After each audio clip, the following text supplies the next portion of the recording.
ቅዱስ ሉቃስ በአዲስ ኪዳን መጻሕፍት ውስጥ ሁለት መጻሕፍት አሉት።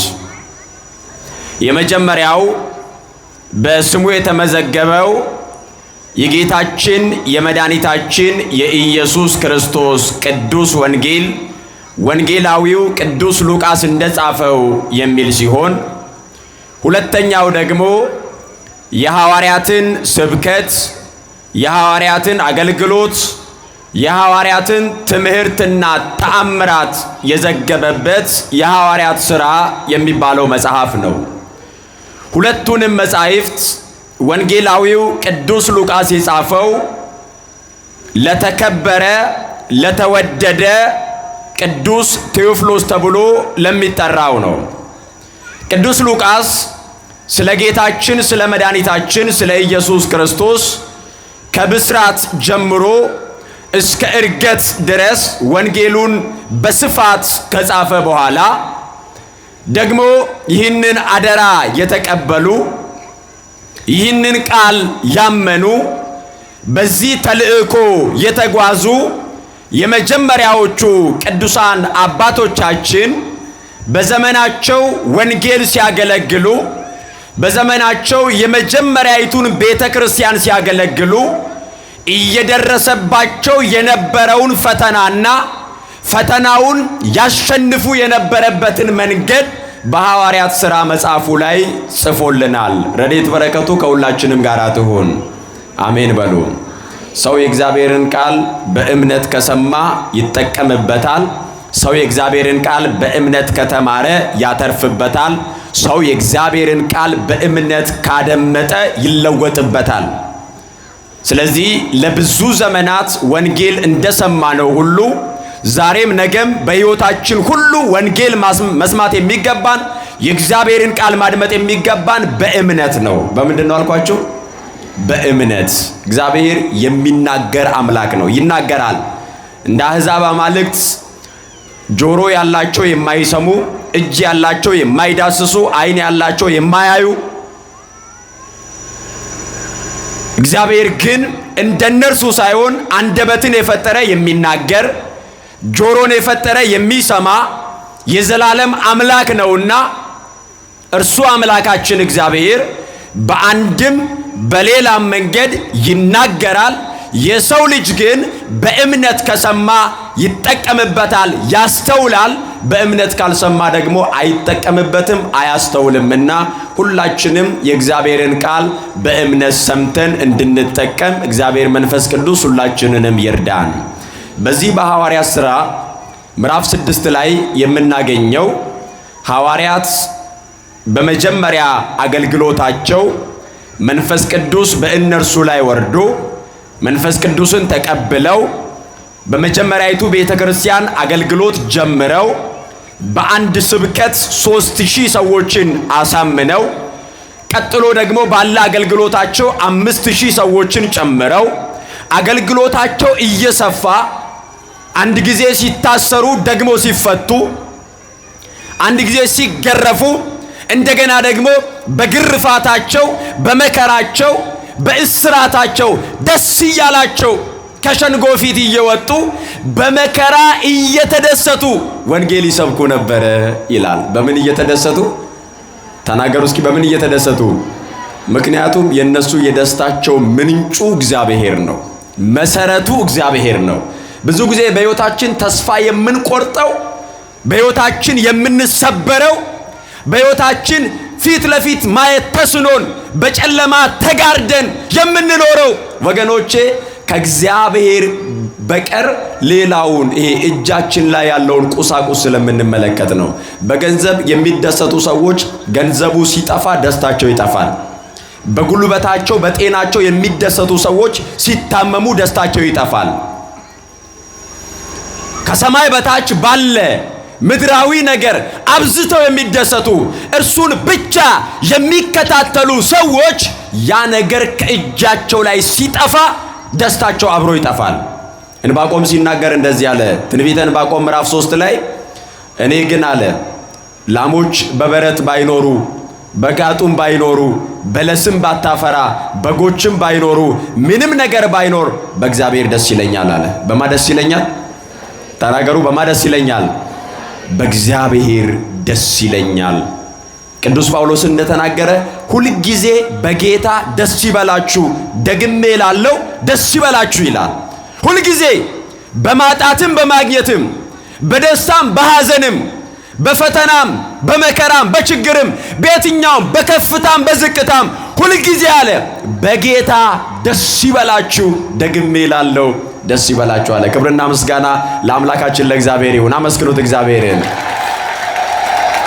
ስለዚህ ሐዋርያት በነበራቸው አገልግሎት ልክ እስር ቤት ገብተው በጅራፍ ተገርፈው ተዝቶባቸው እንገድላቸዋለን፣ ከዚህ በኋላ የክርስትናውን እምነት ብታስተምሩ፣ ከዚህ በኋላ ስለ ክርስቶስ ብትናገሩ እንገድላቸዋለን ተብለው ተዝቶባቸው እየተገረፉ ከእስር ቤቱ ሲወጡ የሐዋርያት ሥራ ምዕራፍ 5 ቁጥር 42 ላይ ደስ እያላቸው ከእስር ቤት ይወጡ ነበር ይላል። ከዚያ በኋላ ሲመለከቱት በእነርሱ ህብረት ውስጥ በመጀመሪያይቱ ቤተክርስቲያን ውስጥ የተቀላቀሉ ሰዎች ከ8000 በላይ ነው ቁጥራቸው። ስለዚህ እነዚህን ሁሉ የሚኖሩት በህብረት ስለነበረ እነዚህን መመገብ፣ እነዚህን ማስተዳደር፣ እነዚህን ማኖር በራሱ ሌላ ዕዳ ስለነበረ፣ ሌላ ስራ ስለነበረ፣ ምክንያቱም ሁሉም ሀብት ንብረታቸውን ሽጠው ገንዘባቸውን ለቅዱስ ጴጥሮስ ሰጥተው በህብረት ነበረ የሚኖሩት፣ በአንድነት ነበር የሚኖሩት። ከዚህ የተነሳ ቅዱስ ጴጥሮስ እንደዚህ አለ፣ ወንድሞች ሆይ የእግዚአብሔርን ቃል ትተን ማዕድ ልናገለግል የተገባ ነገር አይደለም። ስለዚህ ከመካከላችሁ መንፈስ ቅዱስ የሞላባቸውን፣ ከመካከላችሁ ጥበብ፣ ዕውቀት፣ ማስተዋል ያላቸውን 7 ሰዎችን ምረጡልኝ። ለዚህ ጉዳይ እንሾማቸዋለን። ህዝቡን እንዲመሩ፣ ህዝቡን እንዲመግቡ፣ ህዝቡን እንዲንከባከቡ፣ የህዝቡን ጥያቄ፣ የህዝቡን ችግር እንዲፈቱ ለዚህ ጉዳይ እንሾማቸዋለን።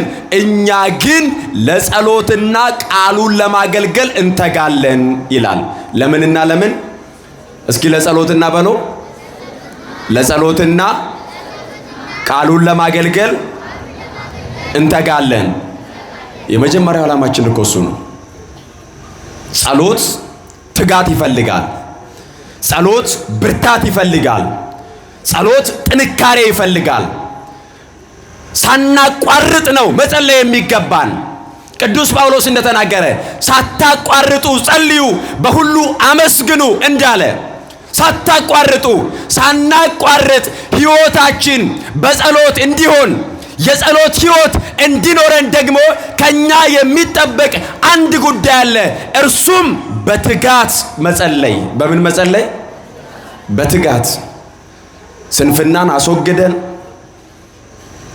በዚህ ዓለም ያለውን ነገር አስወግደን፣ የትኛውን ፈተና ከጸሎት እንዳያደናቅፈን፣ ከእግዚአብሔር ቃል እንዳያደናቅፈን፣ ከቤተ ክርስቲያን እንዳያርቀን በማስተዋል የእግዚአብሔርን ቃል በመስማት በጸሎት በመትጋት መኖር እንደሚገባን ቅዱስ ጴጥሮስ ሲናገር፣ እኛ ግን አለ ለጸሎትና ቃሉን ለማገልገል እንተጋለን።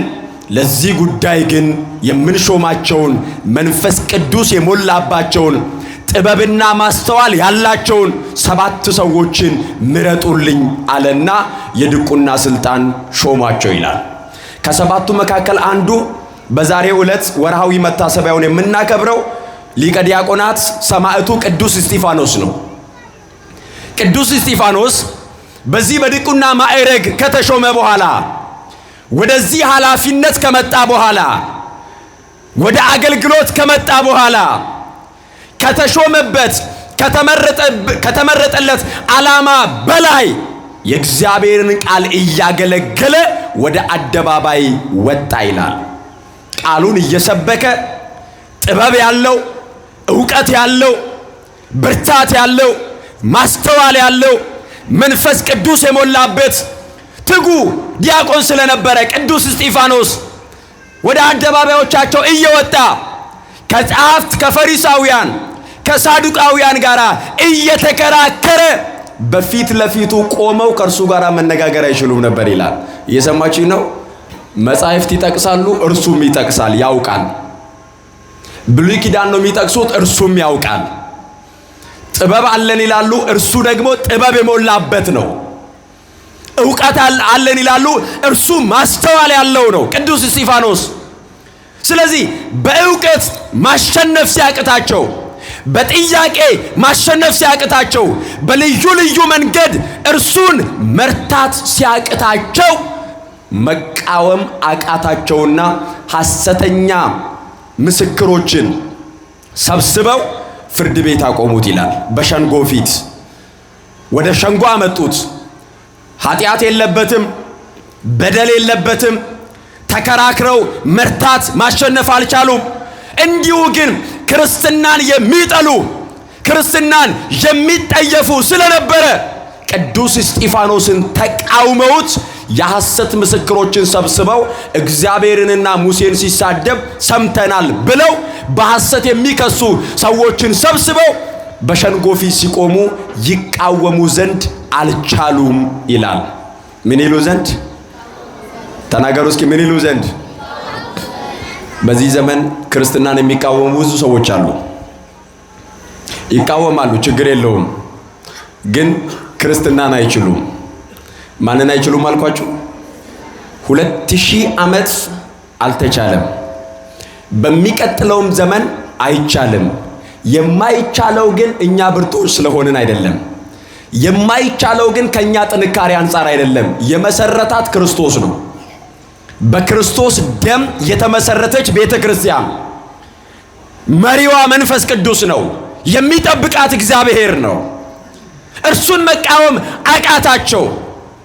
በዚህን ጊዜ እርሱን ያዙትና ምስክሮችን ሰብስበው በሸንጎ ፊት ቆሙና እንደዚህ አሉ፣ ይህ ሰው ሙሴንና እግዚአብሔርን ሲሳደብ ሰምተናል አሉ።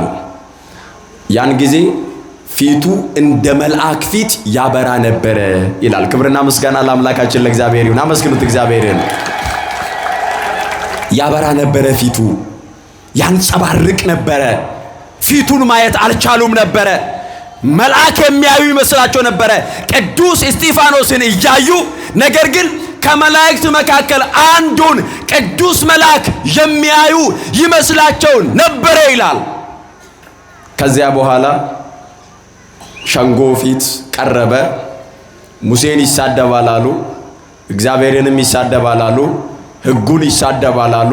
ምስክሮቹ አዎ ሰምተናል ብለው ሲናገሩ እርሱ ከአብርሃም ጀምሮ ትንሿ ብሉይ ኪዳን የምትባል የሐዋርያት ሥራ ምዕራፍ 7 ከአብርሃም ዘመን ጀምሮ እንዴት ወደ ግብፅ እንደወረዱ፣ እንዴት ሙሴን እንዳስነሳ እግዚአብሔር፣ እንዴት ወደ ምድረ ከነዓን እንደተመለሱ እያንዳንዱን የአባቶቻችንን ዘመን ሁሉ እየተረከ መጣና ከእነርሱም ክርስቶስ በሥጋ መጣ ብሎ ሲናገር መታገስ አልቻሉም። ሁሉም ይዘውት ከሸንጎ ፊት ይዘውት ወጡና ከከተማ ውጪ አውጥተው በድንጋይ ወገሩት ይላል። ልብ በሉ ክርስቲያኖች፣ ቅዱስ እስጢፋኖስ የመሰከረው ስለ እውነት ነው። ስለ ምንድን ነው? እስኪ ስለ እውነት ነው በሉ። ስለ እውነት ነው የመሰከረው። ስለ እውነት ሲመሰክር ደግሞ ከከተማ አውጥተውት ያ ሁሉ ጸሐፍት፣ ያ ሁሉ ፈሪሳዊ፣ ያ ሁሉ አይሁድ የሚቃወሙ ሰዎች ሁሉም እርሱን በመካከል አቁመው በእጃቸው ድንጋይ ጨብጠው መደብደብ መውገር ጀመሩ ይላል። በዚህ መካከል ቅዱስ እስጢፋኖስ ከመካከል ልብ በሉ። እኛ አሁን የሞትን ዜና በደንብ ስለተለማመድነው ነው ምንም የማይመስለን እንጂ አንድ ሰው በመካከል ቆሞ ከፊት ከኋላ ከግራና ከቀኝ ያለ ሰው በሙሉ ድንጋይ ሲያዘንብበት የትኛውንም ህመም መቋቋም አይችልም። ራሱን ሲመታ ወገቡን ይመታዋል፣ ሌላው አንገቱን ሲመታ ሌላው ደረቱን ይመታዋል። ድንጋይ ነው በእጃቸው ያለው።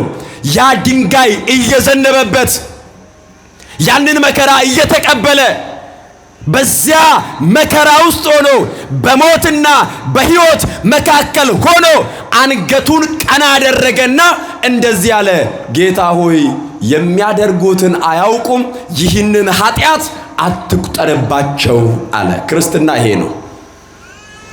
ቅዱሳን አባቶቻችን ስለ ወዳጆቻቸው ብቻ ሳይሆን ስለ ጠላቶቻቸውም ያማልዳሉ። ስለ ጠላቶቻቸው የሚያደርጉት ኃጢአት እንደሆነ እነዚህ ሰዎች አያውቁም።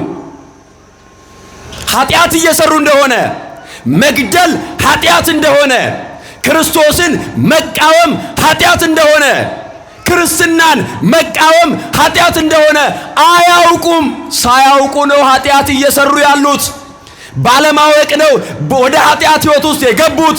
ድንጋይ የጨበጡት አውቀው አይደለም። ስለዚህ ጌታ ሆይ ይህንን ኃጢአት አትቁጠርባቸው አለ።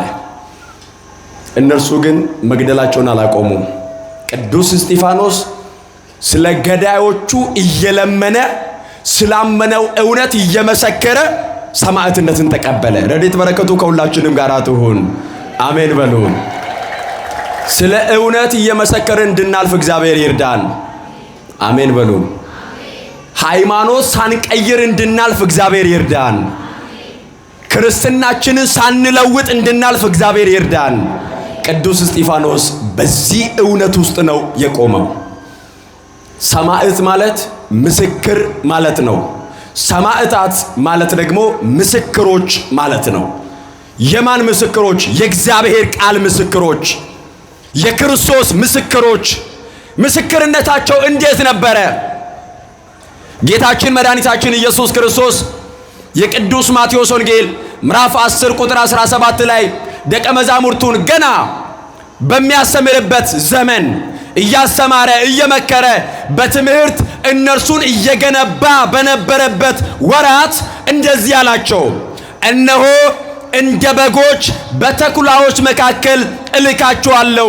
ስለዚህ እንደ እባብ ልባሞች፣ እንደ ርግብ ደግሞ የዋሆች ሁኑ። ወደ ገዢዎችና ወደ ነገሥታት ይወስዷቸዋል፣ ነገር ግን ከሰዎች ተጠበቁ አለ። ከማ ተጠበቁ? መልሱልኝ። ከማ ተጠበቁ? መጽሐፍ ቅዱስ ውስጥ ከጅብ ተጠበቁ የሚል ጽሑፍ የለም። ከአንበሳም ተጠበቁ የሚል የለም። ዳንኤል ግን በአንበሶች መካከል እንቅልፍ እንደተኛ፣ ያውም የሚጣፍጥ እንቅልፍ እንደተኛ፣ በተራቡ አንበሶች መካከል እንደተኛ መጽሐፍ ቅዱስ ይናገራል። ከሰዎች ተጠበቁ ማለት ሰይጣን እናንተን ሃይማኖት የሚያስቀይረው በሰዎች ላይ አድሮ ነው። ስለዚህ ከሰዎች ምን በሉ? ተጠበቁ። ክርስትናችሁን የምትቀይሩት ሰይጣን እንዲሁ መጥቶ እኔ ሰይጣን ነኝ አይልም። በባልንጀራ አድሮ በሰዎች ላይ አድሮ ክርስትናውን ያስቀይራል፣ ሃይማኖት ያስቀይራል፣ ያሳስታል። ስለዚህ ከማ ተጠበቁ አለ? ከሰዎች ተጠበቁ። በዓለም ስትኖሩ ግን እንደ እባብ ልባሞች፣ እንደ ርግብ ደግሞ የዋሆች ሁኑ አለ። ልባምነት ማስተዋል ያስፈልጋል። ልባምነት ነገሮችን ማመዛዘን ያስፈልጋል። ዘመንን መዋጀት ያስፈልጋል። ልባሞች ሁኑ፣ አስተዋዮች ሁኑ፣ መዝኑት። ደግሞ እንደ ርግብ የዋሆች ሁኑ። የዋህነት ከሌለን ክርስትናችን ፈተና ውስጥ ነው። ጌታችን ኢየሱስ ክርስቶስ ሲናገር ከኔ ተማሩ አለና እኔ የዋህ በልቤም ትሁት ነኝና ይላል። ከኔ ተማሩ አለ። ከእርሱ እንድንማር እግዚአብሔር ይርዳን፣ አሜን በሉ። በእውነት ከኔ ተማሩ አለ። በተግባር ነው የገለጠው። ስለ ፍቅር ቢያስተምር ፍቅርን በተግባር ገልጦ ነው ክርስቶስ። ስለ የዋህነት ቢያስተምር የዋህነትን በተግባር ገልጦ ምሳሌ ሆኖን ከዚያ በኋላ እንደዚህ አለ፣ ከኔ ተማሩ እኔ የዋህ ነኝ በልቤም ደግሞ ትሁት ነኝና አለ። ትህትናን ከእርሱ እንድንማር፣ የዋህነትን ከእርሱ እንድንማር እየነገረን ሐዋርያትን ደግሞ እንደዚህ አላቸው፣ እንደ እባብ ልባሞች፣ እንደ ርግብ ደግሞ የዋሆች ሁኑ። በዓለም ሳላችሁ መከራ አለባችሁ፣ አይዟችሁ አለ። እኔ ዓለምን አሸንፌአለሁ አለ። የአሸናፊው የክርስቶስ ልጆች ነን። ክብርና ምስጋና ለስሙ ይሁን። አመስግኑት ክርስቶስን። ለሐዋርያት ይህንን መልእክት ነገራቸው። ይህንን ክርስትና የምትሰብኩት፣ ይህንን ሃይማኖት የምታስፋፉት፣ እስከ ዓለም ዳርቻ ሰማዕታት የምትሆኑት፣ እስከ ዓለም ዳርቻ እስከ ምድር ዳርቻ ምስክሮች የምትሆኑት፣ ልክ እንደነ ቅዱስ ጴጥሮስ፣ ልክ እንደነ ቅዱስ ጳውሎስ፣ ልክ እንደ ቅዱስ እስጢፋኖስ እንደ ሰማዕታት አባቶቻችን ለዚህ ምስክርነት የምትበቁት አለ እንደ በጎች በእባብ በተኩላ መካከል ስትኖሩ እንደ እባብ ልባሞች እንደ ርግብ ደግሞ የዋሆች ሁኑ አላቸው። ይሄ ነው ሰማዕትነት የምንለው። ሰማዕት ማለት ምስክር ማለት ነው። ይህንን እየሰበከ ክርስቶስ ይህንን እያስተማረ ይህንን እየነገራቸው ከዚያ በኋላ ከማረጉ አስቀድሞ የሐዋርያት ሥራ ምዕራፍ 1 ላይም እንዲህ ብሏቸዋል። ሐዋርያትን በኢየሩሳሌም በይሁዳ በሰማርያ እስከ ምድር ዳርቻ ድረስ ምስክሮቼ ትሆናላችሁ አላቸው። ምኖቼ ትሆናላችሁ? እስኪ ምስክሮቼ በሉ፣ ተናገሩ። ምኖቼ? ምስክሮቼ ትሆናላችሁ አላቸው። እኛ አሁን ምስክሮች ነን ወይ ነው ጥያቄው። ምስክርነት ማለት ክርስትናውን በተግባር መግለጥ ማለት ነው። በኢየሩሳሌም አለ፣ በይሁዳ አለ፣ በሰማርያ እስከ ምድር ዳርቻ ድረስ ከዓለም ጫፍ እስከ ጫፍ የተቀበላችሁትን እውነት የምትመሰክሩ፣ ስለኔ የምትናገሩ፣ በአብ በወልድ በመንፈስ ቅዱስ ስም እያጠመቃችሁ ደቀ መዛሙርት የምታደርጉ እውነተኞች ምስክሮቼ ትሆናላችሁ አላቸው። ሰማዕታት ትሆናላችሁ አላቸው። ይህንን ምስክርነት የሚፈጽሙ እንዲሆኑ ክርስቶስ ነገራቸው። በእኛ ቤተ ክርስቲያን የሰማዕታት ቁጥር ብዙ ነው። የሰማዕታት ቁጥር ብዙ የሆነበት ወይንም ደግሞ ብዙ ምስክሮች አሉን፣ ብዙ ሰማዕታት አሉን ብለን በወርሃዊ በዓመታዊ የምናስባቸው የምንዘክራቸው ቅዱሳን ሰማዕታት አባቶቻችንን ክርስትናውን በተግባር የገለጡ ስለሆኑ ነው። እነርሱ ምስክሮቻችን የበዙት፣ ሰማዕታት የበዙት፣ በቤተ ክርስቲያንም የሰማዕታት ቁጥር ብዙ የሆነበት ምክንያት አንዱ ክርስትና ማለት ያመኑትን መናገር የሚናገሩትን ደግሞ ማመን ስለሆነ ነው። እኛ በልባችን ይዘናል ብለን በአንደበት ሳንመሰክር አንቀርም። እንመሰክራለን፣ እንናገራለን። ምክንያቱም ክርስትና በልብ ያመኑትን በቃል መናገር ነው። ምን ማድረግ ነው? መናገር ነው። በሉ እስኪ ደግማችሁ ተናገሩ። እንናገራለን ወይ? እኛ ስለ ሃይማኖታችን እንመሰክራለን ወይ? ብዙዎች እኮ ስለ ጥቂት ስለሰሟት ነገር 1 4 5 ጥቅሶችን ይዘው ያ ሁሉ ሰዓት ሲናገሩ እኛ ጋር ዝም። በጓደኛ በትምህርት ቤት በስራ መስክ በልዩ ልዩ መንገድ ስንጠየቅ ዝም። ለምንድነው ዝም የምንለው? ለምንድነው ስለ ክርስትናችን የማንናገረው? ለምንድነው ስለ ሃይማኖታችን የማንመሰክረው? በልዩ ልዩ ማህበራዊ ህይወት ውስጥ ነው ያለነው። ሰዎች ስለ ራሳቸው ሲናገሩ፣ ስለ ስርዓታቸው፣ ስለ እምነታቸው፣ ስለ መሰረተ እምነታቸው እያንዳንዱን ነገር የሰሟትን ጥቂት ነገር ሲናገሩ እኛ ጋር ጸጥ። የኛ ሰው ብዙ ጊዜ ዝምታን ይመርጣል። ዝምታን የምትመርጡበት ቦታ አለ። ለሐሜት ሲሆን ዝምታን መምረጥ፣ የሰው ስጋ ለመብላት ዝምታን መምረጥ፣ ለክፋት ዝምታን መምረጥ፣ ለጥላቻ ዝምታን መምረጥ፣ ብዙ አጸያፊ ነገር ሲደመጥ ዝምታን መምረጥ። በክርስቶስ ጉዳይ ግን ዝምታ መምረጥ አያስፈልግም። በድንግል ማርያም ጉዳይ ግን ዝምታ መምረጥ አያስፈልግም። በኦርቶዶክሳዊ ተዋሕዶ ቤተክርስቲያን ጉዳይ ግን ዝምታ መምረጥ አያስፈልግም። መናገር ያስፈልጋል። ለዚህ ነው ጌታችን ኢየሱስ ክርስቶስ በሰዎች ፊት የሚመሰክርልኝን እኔ ደግሞ በሰማያት እመሰክርለታለሁ፣ በሰው ፊት የካደኝን እክዳለሁ ብሏል። አላውቀውም ይላል። በዘመን መጨረሻ አላውቀውም። በስምህ አጋንንት አውጥቻለሁ፣ አላውቀውም። በስምህ ድዊ ፈውሻለሁ፣ አላውቀውም። ምክንያቱስ እውነተኛውን ክርስቶስን ባለማወቅ የኖረ ነው። በመጨረሻም አያውቀውም። እውነተኛው ክርስቶስ ያለው በዚህች ቤተክርስቲያን ነው። ስለ እርሱ መናገር ሕይወት ነው ወገኖቼ፣ ቅድስና ነው፣ ጽድቅ ነው፣ የዘላለም ዕረፍትና ሕይወት ነው። ስለዚህ በሰው ፊት ስለ ሃይማኖታችሁ ስትጠየቁ አትሸማቀቁ፣ ተናገሩ። ኦርቶዶክስ በመሆኑ የሚያፍር ኦርቶዶክስ በመሆኑ የሚሸማቀቅ ኦርቶዶክሳዊ ተዋህዶ ቤተክርስቲያን አካል ሆኖ እየተመላለሰ የሚያስቀድስ ነገር ግን ስለ ሃይማኖቱ ዶግማና ቀኖና ለይቶ የማይናገር እርሱ ምስክር አይደለም። ምስክሮች መሆን አለብን። ክርስትና በልብ ያመኑትን በቃል መናገር፣ በቃል የሚናገሩትን ደግሞ በልብ ማመን ይጠይቃል። አንዳንዶች ደግሞ በልባቸው ያመኑትን እንደሚናገሩ ሁሉ አንዳንዶች ደግሞ የሚናገሩትን አያምኑም። እየሰማችሁ ነው? እየሰማችሁ ነው አይደለ? አያምኑም የሚናገሩትን።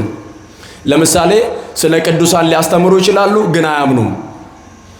ለእንጀራ ብለው፣ ለስራ ብለው፣ ለሄዱበት ጉዳይ ብለው የማያምኑትን ነገር የሚቀባጥሩ ብዙ ሰዎች አሉ፣ አስመሳዮች አሉ። እነዚህም ምስክሮች አይደሉም። እነዚህም ለሆድ ያደሩ ናቸው። ክርስትና ማዕከል ስናየው በልብ ያመኑትን በአፍ መመስከር ይጠይቃል። የሚመሰክሩትን ደግሞ ማመን ይጠይቃል። በልባችን ማመን አለብን። ለዚህ ነው የሰማዕታት ቁጥር እጅግ ብዙ ነው። በየዘመናቱ ከነ ቅዱስ እስጢፋኖስ ጀምሮ ያ ሁሉ ድንጋይ የዘነበበት እኮ ዝም ቢል ማን ይናገረዋል? እየሰማችሁ ነው አይደለ? ዝም ብሎ ቢቀመጥ ማን በድንጋይ ይወግረዋል? ዝም ብሎ ቢቀመጥ ማን ይገለዋል? ዝም ብለው ቢቀመጡ ማን እስር ቤት ይከታቸዋል? ማንስ ያቃቸዋል? ግን በልባቸው ያለው እውነት ዝም አያሰኛቸውም። እንዲመሰክሩ ያደርጋቸዋል፣ እንዲናገሩ ያደርጋቸዋል። እነርሱስ የሚመጣውን መከራ ሳይፈሩ፣ በፊት ለፊታቸው ያለውን ችግር ሳይፈሩ፣ ዱላውን ሳይፈሩ፣ እስር ሳይፈሩ፣ ሞት ሳይፈሩ ላመኑት እውነት ምስክሮች ሆነው የቆሙ ናቸው። እነዚህ ነው ቤተክርስቲያን ሰማዕታት ብላ የምታከብራቸው። እንደነ ቅዱስ ጴጥሮስ ስላመኑት እውነት ቁልቁል የተሰቀሉ፣ እንደነ ቅዱስ ጳውሎስ ስላመኑት እውነት አንገታቸው በሰይፍ የተቀላ፣ እንደነ ቅዱስ ጊዮርጊስ በመንኮራኩር በወፍጮ የተፈጩ፣ እንደነ ቅድስት አርሴማ አንገታቸውን ራሳቸውን የሰጡ እነዚህን ሰማዕታትን ነው የምናስባቸው። እነዚህ ክርስትናን በልብ አምነው በአፍ የተናገሩትን በልባቸው ያመኑ ቅዱሳን ናቸው። ረድኤት በረከታቸው ከሁላችንም ጋር ይሁን። እነዚህን የሰጠን እግዚአብሔር የተመሰገነ ይሁን። አመስግኑት እግዚአብሔርን። ዘመነ ሰማዕታት የሚባል በቤተክርስቲያን ታሪክ ውስጥ አለ። የሰማዕታት ዘመን፣ የምስክሮች ዘመን ከነ ቅዱስ እስጢፋኖስ ጀምሮ በኔሮን ቄሳር ዘመን ያለቁ ክርስቲያኖች፣ ከኔሮን ቄሳር እስከ ንጉሥ ዲዮቅልጥያኖስ ድረስ ብዙ ሺህ ሰማዕታት፣ እልፍ አእላፍ ሰማዕታት ሕይወታቸውን አጥተዋል። ለምን ካላችሁ ለክርስትና። ለምን አልኳችሁ? መልሱልኝ። ለምን? ለክርስትና። አዋጅ እየወጣባቸው ክርስቲያኖች ከሆኑ ቤታቸው የቆሻሻ መጣያ እንዲሆን፣ የጉድፍ መጣያ እንዲሆን፣ ክርስቲያኖች ከሆኑ ሰዎች ቢበድሏቸው እንኳን እንዲፈረድባቸው። ተበድለው ፍርድ ቤት መቆም አይችሉም። ተበድለው ስለ መብታቸው መጠየቅ አይችሉም። ተበድለው እኔ ተበድያለሁ ፍረዱልኝ ማለት አይችሉም። ክርስቲያኖች ከሆኑ ቢበደሉም ይፈረድባቸዋል። ይሄ ነበረ በዘመነ ሰማዕታት ዘመን። እስከ ዓለም ፍጻሜም አለ ይሄ። ለምን ካላችሁ ወንጀል ሰርተው አይደለም፣ ወንጌል ሰብከው የእግዚአብሔርን ቃል ተናግረው ምስክሮች ሆነው ክርስቲያን በመሆናቸው መኖሪያ ቤታቸው የቆሻሻ መጣያ ሆነው ሮም የምትባለውን ሀገር ለቀው ወደ ጫካ ገብተው በጫካ ካታኩምብ በሚባል ዋሻ ውስጥ ተሰብስበው በመከራ በስቃይ በእንግልት ብዙ መከራ ደርሶባቸው አንዳንዶቹ በአደባባይ ተሰቅለው፣ አንዳንዶቹ በወፍጮ ተፈጭተው፣ አንዳንዶቹ ደማቸው ፈሰው፣ አንዳንዶቹ ከአንበሳና ከነብር ጋር እንዲደባደቡ እየተደረገ ለሮማውያን መዝናኛ ሆነው እንደ ሻማ ቀልጠው ክርስትናውን ለኛ አስረከቡን። ክብርና ምስጋና ለእግዚአብሔር ይሁን። አመስግኑት እግዚአብሔርን። እንዲህ የመጣውን ክርስትና ግን እንዴት ነው ያዝነው? ነው ቁም ነገሩ። በደም የመጣ ክርስትና። እኛ ነጭ የለበስነው እነርሱ ደም ለብሰው ነው። እኛ ቀና ብለን የሄድነው እነርሱ አንገታቸው በሰይፍ ተቀልቶ ነው። እኛ በነጻነት ይህንን ሃይማኖት የምንሰብከው እነርሱ ዋጋ ከፍለው ነው። ቀልድ አይደለም ክርስትና። ከ100 ከ200 ዓመት በፊት የተመሰረተ አይደለም። በመጀመሪያው ክርስቶስ የመሰረታት ቤተክርስቲያን፣ ሐዋርያዊ ቅብብሎሽ ያላት ቤተክርስቲያን፣ ሰይጣን በሰዎች እያደረ፣ ሰይጣን በነገስታት እያደረ፣ ሰይጣን በልዩ ልዩ አካላት እያደረ የክርስትናውን ቅብብሎሽ መስመሩን ሊያቋርጠው ሞከረ፣ ግን አልቻለም። ይቃወም ዘንድ አልቻለም። ሊያቆመው አልቻለም። በእንደዚህ አይነት ሁኔታ የመጣውን ክርስትና ዛሬ ላይ ያለነው ጥቂት ነገር ሲደርስብን እንቀይረዋለን። አንዳንዱ ይመጣል፣ ይጸልያል። በጤናው ጉዳይ ሊሆን ይችላል፣ በቤቱ፣ በልጆቹ፣ በትዳሩ፣ በአንዳንድ ጉዳይ ይጸልያል። ከዚያ በኋላ ጥቂት ይጠብቅና ሰውየው የለም። ከሆነ ጊዜ በኋላ ሃይማኖት ቀይሯል። ሐሰተኛ ነቢያት ጋር፣ ሐሰተኞቹ ጋር እየተንከራተተ መከራውን ያያል። ወገኖቼ እኛ ክርስቲያን የሆነው ለስጋዊ ምቾት ነው እንዴ? ነው ወይ? አሁን መልሱልኝ። የባንክ አካውንታችሁ እንዲሞላ ነው ክርስቲያን የሆናችሁት የተጠመቃችሁት? በምድር ላይ በደንብ ተመችቷችሁ እንድትኖሩ ነው የተከተላችሁት ክርስቶስን? የመጀመሪያም የመጨረሻም ዓላማችን የእግዚአብሔርን መንግስት መውረስ ነው። ሌላው ቀጥሎ የሚመጣ ነገር ነው። ጌታችን ኢየሱስ ክርስቶስ ለሐዋርያት ምንድን ያላቸው? የማቴዎስ ወንጌል ምዕራፍ 6 ላይ እናንተ አስቀድማችሁ መንግስቱንና ጽድቁን ፈልጉ፣ ሌላውስ ይጨመርላችኋል። ምን ይደረግላችኋል?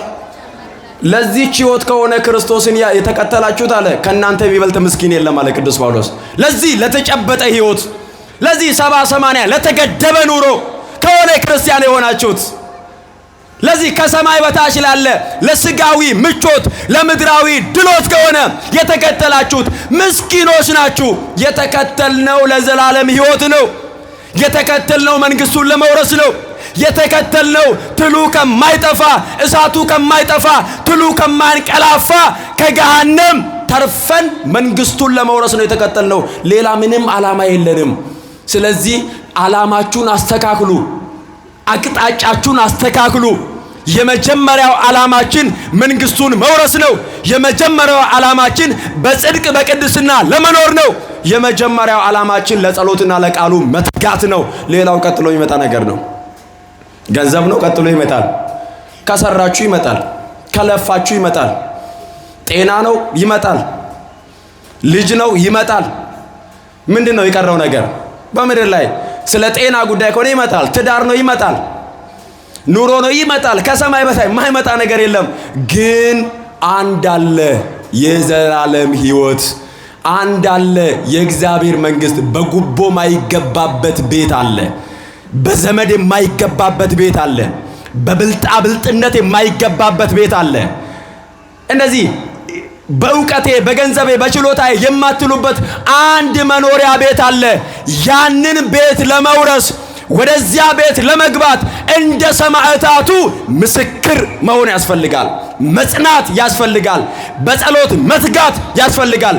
የእነርሱን አሰረ ፍኖት መከተል ያስፈልጋል። ቅዱስ ጳውሎስ ዕብራውያን ምዕራፍ 13 ቁጥር 7 ላይ የእግዚአብሔርን ቃል የተናገሯችሁን ዋኖቻችሁን አስቡ አለ። እነማንን አስቡ? ኧረ የላችሁ አልፈሰጋችሁም እንዴ? ጾሙን ስጋ አልበላችሁ? ትናንትናም እንደዚህ አይነት ድምጽ ነው የነበረው በሽሮ፣ አሁንም በስጋም እንደዚህ አይነት ድምጽ ነው ያለው። እንዳትደክሙ የእግዚአብሔርን ቃል በሉ እስኪ። አሁንም ያው ናችሁ። ምን የሚባል ተረት አለ መሰላችሁ? ቅቤ አንጣሪዋ እያለች ጎመን ቀንጣሿ ምች መታት ይባላል። እኔ እየጮኩ ዝም ብላችሁ መድከም የለባችሁም። ተናገሩ እስኪ የእግዚአብሔርን ቃል የተናገሯችሁን ዋኖቻችሁን አስቡ፣ የኑሯቸውንም ፍሬ እየተመለከታችሁ በእምነት ምሰሏቸው። እንግዲህ ይሄ ነው የእግዚአብሔር ቃል። የእግዚአብሔርን ቃል የተናገሯችሁን ዋኖቻችሁን። በምን የተናገሩትን? በቃል ብቻ እኮ አይደለም፣ በሕይወት የተናገሩትን ዋኖቻችን ሰማዕታትን፣ ዋኖቻችን ጻድቃንን፣ ዋኖቻችን ሐዋርያትን፣ ነቢያትን፣ ዋኖቻችን ቅዱሳንን የእግዚአብሔርን ቃል በሕይወት የሰበኩትን ዋኖቻችሁን፣ በተግባር የሰበኩትን ዋኖቻችሁን፣ በደም የሰበኩትን ዋኖቻችሁን እየተመለከታችሁ በእምነት አለ እነርሱን ምሰሉ። እነዚህ ብዙ ፍሬ ያፈሩ ናቸው። እነዚህ ዋና የተባሉት ቃሉን በተግባር የሰበኩ ናቸው። የማቴዎስ ወንጌል ምዕራፍ 13 ላይ ዘሪ ሊዘራ ወጣ የሚለው ክፍል አንዱ 30 አንዱ 60 አንዱ 100 ይላል አይደለ? 30 የተባሉት በትዳራቸው እግዚአብሔርን ያከበሩ፣ በትዳራቸው እግዚአብሔርን የፈሩ፣ በቤታቸው በኑሯቸው እግዚአብሔርን ያነገሱ እነርሱ 30 ፍሬ ያፈሩ ናቸው አለ። 60 የተባሉት ደግሞ የዚህን ዓለም ምቾትና ድሎት የዚህን ዓለም ነገር ትተው ወደ ገዳም ሄደው ራሳቸውን ሰጥተው በምንኩስና ሕይወት የሚኖሩ እነርሱ የዓለሙን ትተዋልና 60 ያፈሩ ናቸው አለ። 100 የተባሉት ደግሞ በደም የሰበኩ ሰማዕታት፣ ነፍሳቸውን የሰጡ፣ ደማቸውን የሰጡ፣ ሕይወታቸውን የሰጡ፣ ቁልቁል የተሰቀሉ፣ አንገታቸውን በሰይፍ የተቆረጡ፣ በእውነት ሲመሰክሩ ያልፈሩ፣ ያልተጠራጠሩ፣ ያልተሸማቀቁ እነዚህ ሰማዕታት 100 ፍሬ ያፈሩ ናቸው።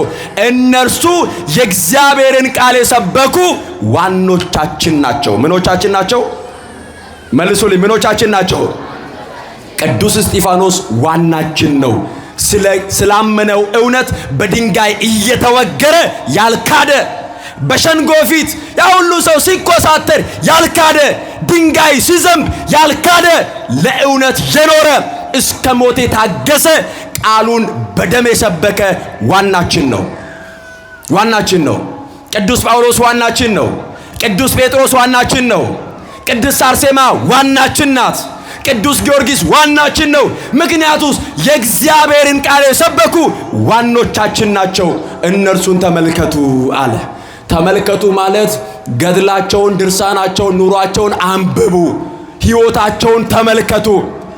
እንዴት እንደተፈተኑ፣ እንዴት እንዳለፉ፣ ምን እንደደረሰባቸው፣ እንዴት እንደታገሱ ሕይወታቸውን፣ ገድላቸውን፣ ድርሳናቸውን ተመልከቱ። የኑሯቸውን ፍሬ እየተመለከታችሁ በእምነት ደግሞ ምሰሏቸው አለ። በእምነት ምመሏቸው። እስኪ ምሰሏቸው በሉ። እንድንመስላቸው እግዚአብሔር ይርዳን። አሜን በሉ። የማሰብ ችግር የለብንም። በደንብ እናስባቸዋለን። መምሰል፣ በትዕግስት እነርሱን መምሰል፣ በጽናት እነርሱን መምሰል፣ በሃይማኖት እነርሱን መምሰል፣ በቅድስና እነርሱን መምሰል፣ በትጋት እነርሱን መምሰል፣ በአጠቃላይ በመንፈሳዊ ፍሬ እነርሱን መምሰል ከሁላችን እንደሚጠበቅ ብርሃነ ዓለም ቅዱስ ጳውሎስ ሲናገር ምን አለ? የኑሯቸውን ፍሬ እየተመለከታችሁ በእምነት እነርሱን ምሰሉ አለ።